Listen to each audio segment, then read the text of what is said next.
आपल्या ग्रुपमध्ये बऱ्याच जणांना आपण बहुआयामी म्हणतो किंवा अष्टावधानी वगैरे असे शब्द वापरतो.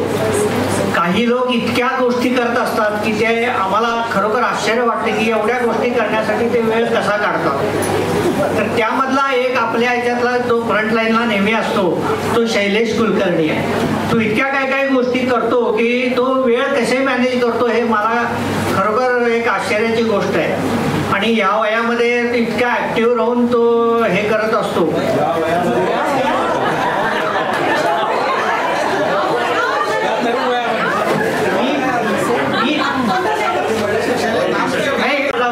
पण प्रत्यक्ष वय त्याचं थोडं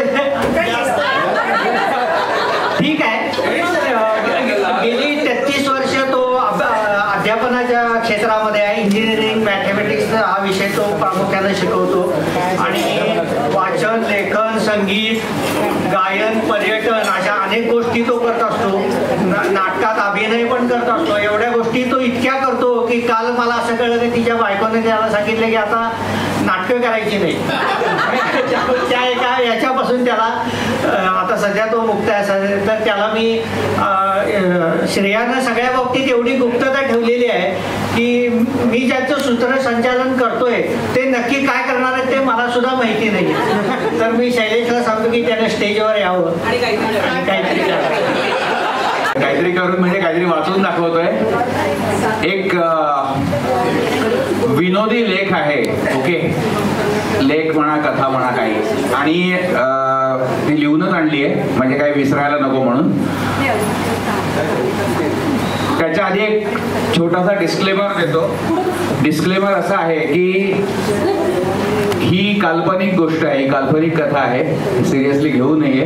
आणि कोणी समजा याच्यामध्ये विमा एजंट्स असले तर त्यांनी कृपया राग मानू नये आपल्या ग्रुपमध्ये. ओके, हां, कारण त्यांना कदाचित राग येऊ शकतो, पण प्लीज हे फक्त विनोदासाठी म्हणून हे लिहिलेलं आहे. ह्याच्यात कोणी असं काही राग मानण्याचं कारण नाही आहे. तर मी माझ्या कथेला किंवा लेखाला जे काय म्हणाल त्याला सुरुवात करतो. त्याचं शीर्षक आहे माझे हितचिंतक आणि मी. तुम्हाला सांगतो, आजकाल मला हितशत्रूंपेक्षा हितचिंतकांची जास्त भीती वाटते. का म्हणून विचारताय? अहो, हे हितशत्रू 1000 पटीने परवडले. ते निदान ताकाला लावून भांड लपवत नाहीत. ते आपल्या भल्याचा काहीतरी सांगतो असा दावा करत नाहीत. ते निदान आपलं इमोशनल ब्लॅकमेलिंग तरी करत नाहीत. पण हे हितचिंतक सकाळपासून रात्रीपर्यंत विविध प्रकारच्या हितचिंतकांनी आपल्याला ते हैराण करून सोडलेलं असतं. आपल्याला ते पुरतं घेरून टाकतात. आपल्या काय हिताचं आहे, आपण काय केलं पाहिजे, काय खाल्लं पाहिजे, काय बोललं पाहिजे, कोणते कपडे घातले पाहिजेत, कसं चाललं पाहिजे, कुठे बसलं पाहिजे, कसं वागलं पाहिजे, कोणाला मत दिलं पाहिजे, आणि मुख्य म्हणजे तुमचे पैसे तुम्ही कुठे गुंतवले पाहिजेत. या बाबतीत ते आपल्याला सारखे प्रचंड सल्ले देत असतात. आणि ते आपल्याला ते जीव तोडून पटवून देतात. जीव तोडून म्हणजे त्यांचा स्वतःचा जीव तोडून, पण तो आपल्याला खरं म्हणजे आपला जीव घेत असतात त्याच्यातनं. असे अनेक प्रकारचे हितचिंतक आपल्याला जागोजागी भेटतात. जसं की तुम्ही बघत असाल वेट लॉस वाले असतात. म्हणजे आपल्या या मॅडम नव्हे, त्यांनी काय तसं काही केलेलं नाहीये. त्यांना काही उद्देशून म्हणत नाहीये. आणि त्यांनी जे सांगितलं ते खरोखरच छान सांगितलं होतं. पण वेट लॉस वाले तुम्ही समजू शकता कसे असतात ते. त्याच्यानंतर इन्व्हेस्टमेंट वाले, त्याच्यानंतर प्रॉपर्टी इन्व्हेस्टमेंट वाले, बँकेचे क्रेडिट कार्ड विकणारे, असे अनेक जण आपल्याला वेळोवेळी छळत असतात. रोज सकाळपासून संध्याकाळपर्यंत फोन करत असतात. तरी वेळी अवेळी फोन करत असतात. हे सगळ्यांनी अनुभवलं असेलच. पण या सगळ्यांमध्ये सर्वोच्च उच्छाद जर कोणाचा असेल तर तो असतो विमा एजंटचा. आपला हितचिंतक असल्याचा आविर्भाव आणून आपल्याला आयुष्यभर छळणारा हाच तो सैतान. आपल्या तोंडावर बेधडकपणे तुमच्या नंतर तुमच्या फॅमिलीला सुखात राहिलेलं तुम्हाला आवडेल का नाही बघायला, असा निर्लज्ज प्रश्न तेच विचारू शकतात. आता आपल्यानंतर काय घडेल हे आपण कसं बघणार, असा बारीकसा प्रश्न आपल्या मनात येतो. पण तो विचारण्याची संधी कधी आपले हे एजंट्स आपल्याला देत नाही. बहुतेक कुटुंबियांच्या मित्रमंडळीत किंवा नातेवाईकांमध्ये किमान एक आणि कमाल कितीही असे इन्शुरन्स एजंट असतात. यांचे आपल्या घरी आपल्या लहानपणापासून येणं जाणं असतं. त्यामुळे आपलं कुटुंब, आपली सांपत्तिक स्थिती आणि मुख्य म्हणजे आपले वीक पॉइंट्स हे एजंट्स हा इसम चांगलीच ओळखून असतो. आपण नोकरीला कधी लागतोय याची आपल्यापेक्षा याला जास्त चिंता असते. आपला पहिला पगार झाला रे झाला की हा दारात हजर. मग आपलं भविष्य सुरक्षित राहण्यासाठी करण्यासाठी विमा पॉलिसी घेणं कसं आवश्यक आहे हे तो सांगायला सुरुवात करतो. त्याच्या सुदैवाने त्याला जास्त प्रयत्नही करावे लागत नाही, कारण आपल्या घरचेही त्याच्याच बाजूने बोलत असतात. त्याच्यामुळे इथे आपल्या मताला किंमत शून्य असते. शेवटी आपला बळीचा बकरा केल्याशिवाय हा माणूस इथनं निघणार नाही याची आपल्याला खात्री पडते आणि ती बॅट टळावी म्हणून का होईना आपण आपली मान कापून घ्यायला तयार होतो. पण एकच पॉलिसी गळ्यात मारून हे संतुष्ट कसे होणार? यांना दरवर्षीच आपली मान कापायची असते.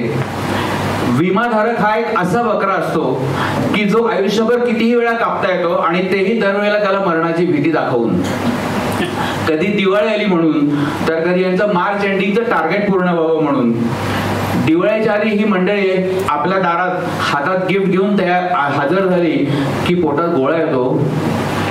हे फ्री गिफ्ट फार महाग पडतं आणि मार्चच्या शेवटाला ही मंडळी तुमच्याशिवाय आम्हाला कोण आधार असं देवापुढे जितकं म्हणणार नाही तेवढं आपल्या पुढे रडगाणं गात असतात.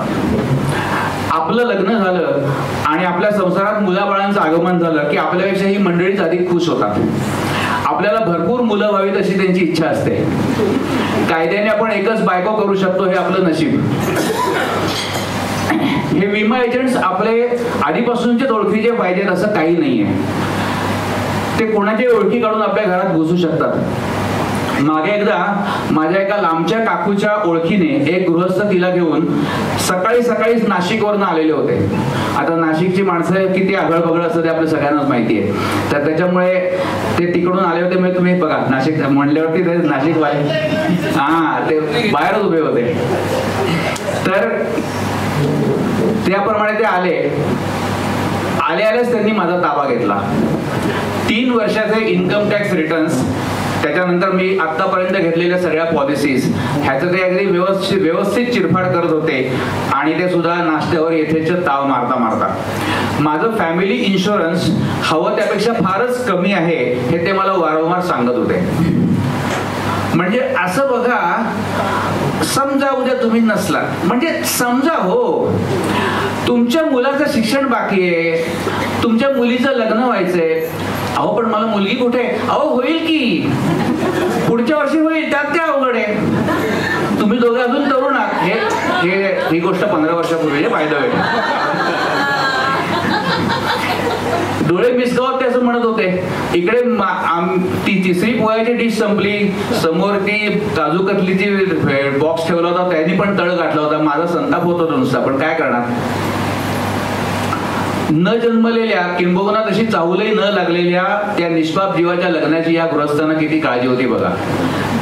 दुपारचं गोडाधोडाचं जेवण, संध्याकाळचा चहा नाश्ता वगैरे झाल्यावर हे गृहस्थ सुमारे 5 लाखाची प्रीमियम्स असलेली पॉलिसी गळ्यात मारून निघून गेले.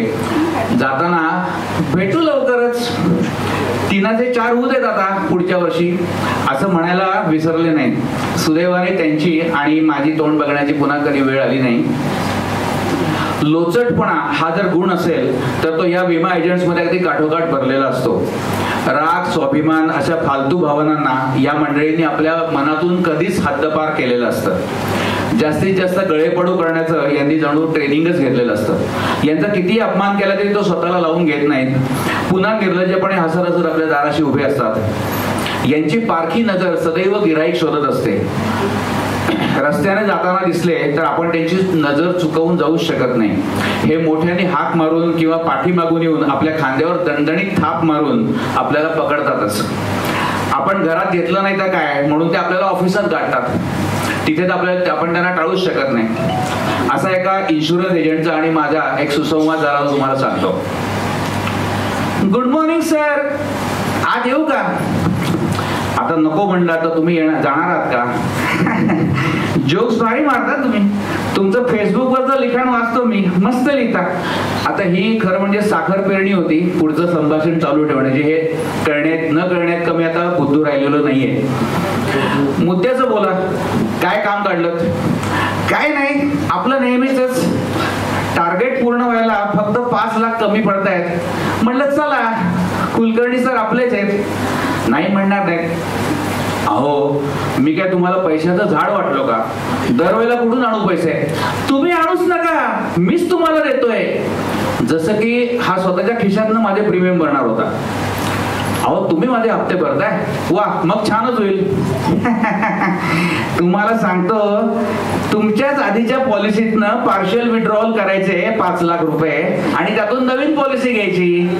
तुमच्या बँक बॅलन्सला धक्काच लावायचा नाही. अहो पण म्हणजे थोडक्यात एक खड्डा खणायचा आणि त्यातली माती दुसरीकडे भरायची. पण कशाला हे सगळे उद्योग करायचे? वा मग आमचं टार्गेट कसं पूर्ण होणार?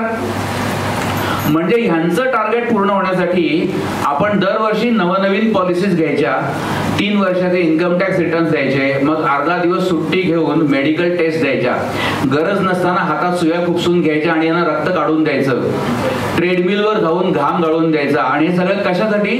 तर ह्यांची टार्गेट्स पूर्ण होण्यासाठी. बदल्यात आपल्याला काय मिळतं? एक छोटंसं दिवाळी गिफ्ट. आणि यांना जोपर्यंत पॉलिसी चालू आहे, म्हणजे जवळजवळ तह हयात, तोपर्यंत त्यांना भरघोस कमिशन मिळत राहतं. या सगळ्या त्रासाला कंटाळून मला काही सुचेनासं झालं आणि अचानक मला युरेका असा एक उपाय सुचला, स्वतःच इन्शुरन्स एजंट बनण्याचा. या मंडळींना चुकवण्यासाठी याहून दुसरा चांगला उपाय माझ्याकडे दुसरा मिळाला नव्हता. मग एका कंपनीचं ऑनलाईन ट्रेनिंग घेतलं आणि रिसर्च एजंट झालो. जे जे माझ्याकडे पॉलिसीज मागायला यायचे त्या सगळ्यांना मीच नवीन स्कीम्स ऑफर करायला लागलो. आतापर्यंत मला छळलेल्या सगळ्या एजंट्सना नामोहरम करण्याची मला अगदी सुसंधी मिळाली होती. थोड्याच काळात हे एजंट्सचं छळणं मला कमी होत गेलं. आता मी एक नामांकित इन्शुरन्स एजंट झालेलो आहे. आता मी बिंदास ओळखीच्यांना गाठतो आणि या पॉलिसीचे फायदे सांगायला सुरुवात करतो. सुरुवातीला थोडं जड गेलं, पण आता भीड चेपल्यावर काय मजा येते म्हणून सांगू. माणसाने एकदा ना हे अशी भीड, संकोच, लाज वगैरे सोडली ना की खरोखरच मजा असते आयुष्यामध्ये. लोकांना गाफील अवस्थेत पकडणं आणि त्यांना जास्त विचार न करण्याची संधीच न देणं आणि त्यात अडकवणं, यात एक वेगळीच मजा आहे. आता याची सवय झाली मला. लोक अर्थातच मला टाळू लागलेले आहेत, पण मी त्यांना सोडायचं नाही असं ठरवलेलं आहे. यावर्षीच आमच्या कंपनीकडनं मला बेस्ट इन्शुरन्स सेलर म्हणून पुरस्कार पण मिळाला. पण एकदा बक्षीस मिळालं म्हणून अल्पसंतुष्ट होणाऱ्यातला मी नव्हे.